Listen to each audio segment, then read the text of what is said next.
Tango 1 to TS, it's a code red. Alpha Wing lowers cell 16.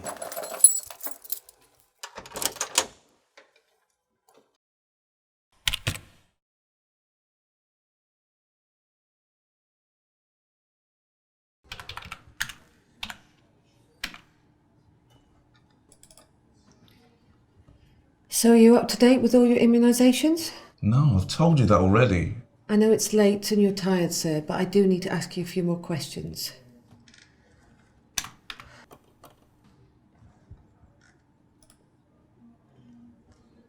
Have you used any illegal drugs?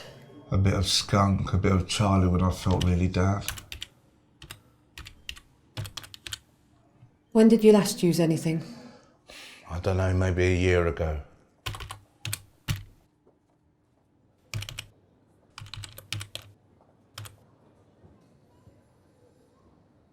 Have you had any mental health problems in the past? Yeah. Have you seen a psychiatrist in the past? Yeah. Have you ever tried to harm yourself?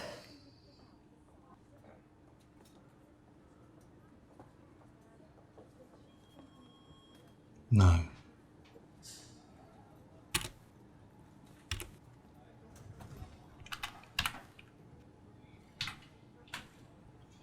Do you know, that was a complete waste of time. Come on. You only have to look at me to see that I'm not really there. What's she doing? She's glued to her computer screen. To be fair, she's probably been working all day. She looks knackered, wants to go home. She hasn't got a clue what's going on in my head right now. And I'll tell you what, I'm not going to tell her. Like, I know they've got all this other stuff, I've seen it when I've been in hospital or in the reception area here. The guy saying that if you don't do this, I'll cut myself. If you don't give me this, I'll kill myself. Emotional blackmail or something. See, the nurses are sure the guy's not going to do it, but they want to cover their asses just in case. Or the fella does it by accident. Even that little wanker you've seen umpteen times, the one that winds you up with their dramas, I'm going to kill myself, blah, blah, blah, blah. The day might come, though, when they're different, because it is different for them. This time he means it. Now, I don't envy the nurses and the prison officers. They get this shit every day. But this guy is still trying to tell you his story. He can't lay it out for you all neat and tidy. If he could, he wouldn't be in this mess in the first place.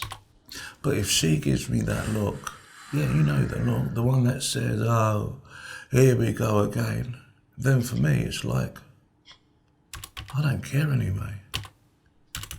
You see, what I'm trying to say to you is this. When someone's serious, when they mean it, they look different. They sound different. They are different. But you've got to look, listen, think about it. But anyway, they all thought they were doing the right thing by me, so she got me to see a mental health person. I told you, no one cares. That's not true, William. We care about you. That doesn't matter. I've got 12 years. Well, it was attempted murder. Yeah, but I didn't know what they're going to do. I thought Look, I didn't do anything. That's not an issue for me to discuss. But it's okay. You can go back onto an antidepressant. That helped before. I can arrange for you to see a counsellor. Family can visit. See, you're not listening. I told you my mum's dead, and it's my brother's fault that I'm here. Okay, cool. See? He asks me a few more questions, then he writes loads of stuff down on his computer, and then he fucks off. I never get my medication, I never get to see a psychiatrist. Now, one of the officers tells me that they've not got enough staff to take me. And then he pops back and says, he wants to talk to me in a couple of days. I can't be bothered. So I tell somebody I've had enough.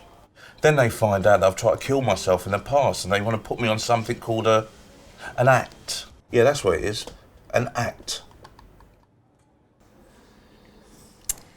Okay, so you don't feel like killing yourself? No. Okay, but you do feel depressed? Wouldn't you be? You can get yourself a job. Go to the gym, you get to know the people here. Well, nothing's going to change. I don't fit in anywhere, you know, nothing ever goes right for me. That's why I'm here now. We can't help you if you're not able to help us. But, I mean, if you work with me, we can offer you all sorts of things. And you never know. Before you know it, you'll be all settled in. Listen, I've got to finish. I think you need to stay on the act. And you've got the listeners. We've got the chaplaincy service. And you'll be seen by a nurse. One of my colleagues will review this in 5 days. Okay. I don't need to see a shrink. I'm not nuts. I'm not saying you're nuts, but I'm worried about you. About what? There's nothing to worry about. I just want to be left alone, yes? Look, I'm okay. There are things in your prayer that... My what? Sorry, William, the documentation that arrived with you here? That's junk. They wrote that without even talking to me. I know it's late and you're tired, and I know it's been a very difficult day, but I would really like you to see one of my colleagues tomorrow. Look, I just need something to help me sleep, that's all. Yes, and I've arranged for you to see the GP this evening. Thanks. But I'm really hoping you'll change your mind, which means there'll be someone there to see you if you do. Yeah, whatever. Look, but I won't. Look, coming into prison is a really difficult time. You're away from your family, you're facing a long sentence. You've got your dad's illness to worry about. You looked really upset when you were talking about that. He says he's okay, but I don't think he's telling me half of what's going on. I mean, according to his prayer, when he was in the cells, he was banging his head against the wall and was very tearful. Yeah, he denies this when I was talking to him. Has he said he wants to harm himself? No, but he looks very agitated and upset. Does that mean that he might harm himself? I honestly don't know, but I do think he's depressed, and these are the questions we need to ask him. Okay, so you want to open an act? Yeah.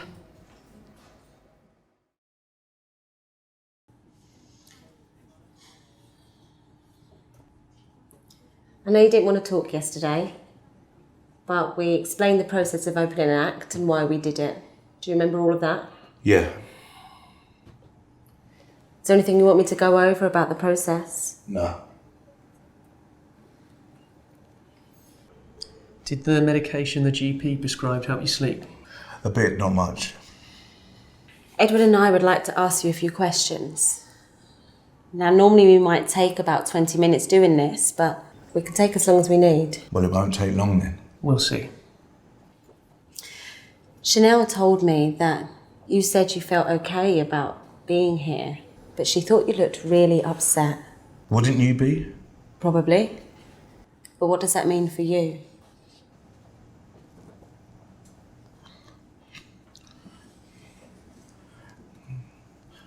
Everything's gone. It's a big statement. Let's try and break that down. What do you mean? I can see there's a lot of things going on in your head right now. Tell me about that. My brother's stitching me up. My missus will finish with me and I won't see Freddie again. And I've got 12 years. 12 years. I can't cope with this. I can't be banged up all day. And if I go out my cell, some of the guys out there, they're animals. This helps, understand how you're feeling. That's really hard. I just want to check out a couple of things that you just said. Like what? You said your missus. What's her name? Kelly. Has Kelly actually said that she's going to finish with you? No. But we've been together on and off for years, and like, look, I've known that one day she'll go for good. But she hasn't yet. No. And she hasn't said that she's going to finish with you because you're in prison. No. And Freddie's your son? Yeah. I don't know about you, Edward, but I'm not really surprised that William's been feeling so low. You said that your early life was difficult, especially with your dad leaving and your mum getting depressed. Is that right? And now it's coming up to the second anniversary of her death after a long illness. And you were very close to her. You think it's your brother's fault that you're in prison? Well, it is. And your dad still won't have anything to do with you, even though he's unwell himself now. And your biggest fear is that Kelly will finish with you and you won't get to see Freddie anymore. But we have established that she hasn't actually said that or stopped contact with you. No, not yet, but she will. I get that's what you think. Is there anything we've missed or haven't asked about that's important to you? Nah, you've got it. There's a lot of loss there. Yeah, well, I can't take any more. You've said everything's gone, there's loads of stuff running through your head, you can't take any more. Have you thought about killing yourself? This minute, would I do it? No. What might happen that you would? If I can't keep myself calm, if these thoughts keep running through my head, if the pressure blows up. Is that what happened when you tried to kill yourself 10 years ago? Yeah, pretty much. Would there be anything else? When Kelly finishes with me and I lose Freddie. I want to try this scale with you. Okay, one is I don't need to harm myself at all. 10 being I must kill myself. Where would you say that you was on that scale when you took that overdose of paracetamol? I'd say I was an 8. Okay, that's interesting. Why 8? You know, when these thoughts get in my head, it's like I'm possessed. It's one thing if I'm depressed, but when I've got stuff going on that's getting on top of me as well, it's... Like these huge ups and downs with Kelly? Yeah. You know, when these thoughts get a hold of me, like I lose all hope, I feel trapped. Now, I know this is going to sound stupid, but it's like my soul's aching. And I have to do something. Try to kill yourself. And what about now? It's off the scale. You don't get it, yeah? Everything, it's gone, yeah? It's just gone. Hey, hang on, William. It sounds like everything's just running away from you right now. Let's just slow things down for a moment. Let's both take a deep breath. I can see this is very disturbing for you. So let's just slow things down. Okay, so this is much worse. What would you do now? There ain't much I can do. Well, we know you've thought about this. Do you know what traitors were expected to do in the Roman Empire? No. I read it in a book ages ago. They'd kill themselves and their families would be taken care of. They'd cut their wrists. You obviously thought a lot about this. How would you do it? How'd I do it? A razor blade, a cup, broken glass. There's always something. It hurts at first and then you don't feel anything, you know, the blood starts pouring out and you just cut. And you cut deeper and deeper. And you've cut yourself before. Yeah. Did you want to kill yourself? No, I don't know. You see, I'm telling you about the pressure, you know, when the pressure gets on top, it helps. Yeah. Yeah, it helps. Tell us about that. It's like, I don't know, when I've had, you know, a big row with Kelly, and she's pissed off or she's gone. When my mum was ill, all this rubbish, my fucked up brother and the police, yeah? It just seemed like a way of coping. I suppose I can't handle this level of stress. But this is different. It's different, yeah. Where would you cut yourself? On the wrist. You have to cut very deep. The throat. I'd find that harder to do. Have you thought of any other ways you might try it? I know someone who once hung himself. I don't know about doing that here. Was that a friend? No, it was someone I met in the hospital. He was a nice bloke. I'm sorry. Yeah.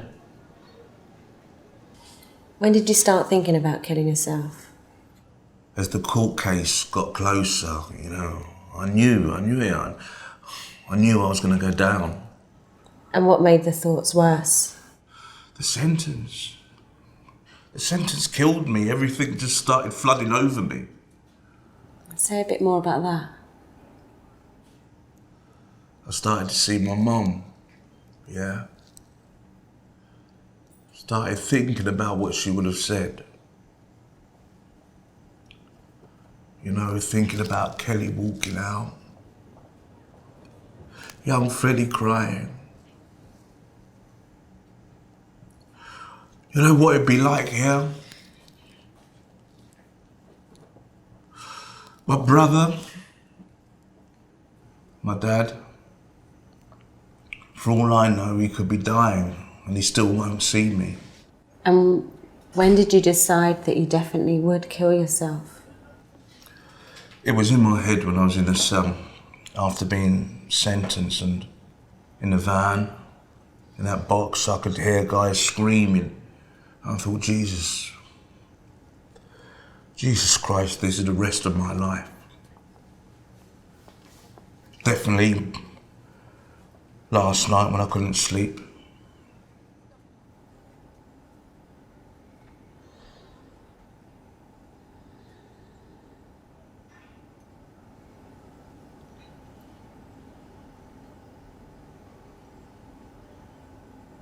And now? It's there, yeah. So it's the stress and anxiety caused by your sentence that's led to you wanting to kill yourself. And there's the thought that Kelly might leave and you wouldn't see Freddie again. You're having these thoughts now and you would cut through your wrists in your cell. Yeah. But you might do something else if the opportunity presented itself. This might seem a silly question, but what would happen to you after your death? What? Well, nothing. I'll be gone. You don't believe there's any life after death or anything like that? There's no God. There's no heaven, if that's what you mean. Look, when we die, we don't exist. There's nothing. So if you didn't exist, how would that help you? I'd be free from all this, the fear, the pressure, everything. We don't want you to kill yourself. So what can we do to help you now? Why should you care? No one cares. Why'd you say that? Look, I'm not worth caring about. Look, you don't know me, and I want to die, you know. What's it to you? You're right. I don't know you. Neither does Mary. But that doesn't mean we can't care about you. So what might help? I don't know, nothing. What might we see then? What do you mean? If we saw you on the wing? What, out there? Yeah. What would I see that would make me think you were struggling? I don't wash. I wear the same clothes, even in bed. I don't talk to anyone or eat. I pace up and down like I can't sit down. I can't concentrate on anything. What if you were talking? What sort of things would you be saying? I don't know. I kind of get snappy. Kelly says that I'm always saying negative things, always criticising her. My brother always says that I'm a pain in the arse. I know I always think about myself, how terrible things are. You know, I just want to be left alone. And how's that supposed to happen here? A lot of what you just said, it sounds like you now. You mentioned your friend, the one who hung himself. What would you have said to him if you'd had the chance?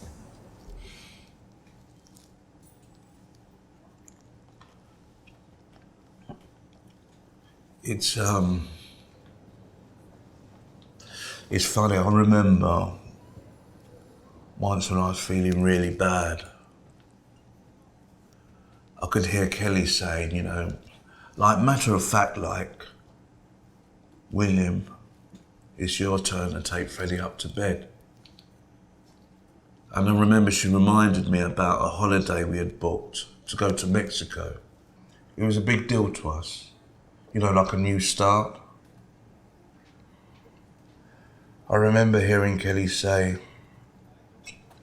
William, you know, William, it's small things, small things. You know, William, just take one day at a time, just one day. What sort of small things for you now? Getting some sleep. That's a pretty big thing, I think. But I was already thinking about getting your night sedation increased. Is there anything else? Getting control over something, you know, anything, something to make me feel calm. Such as?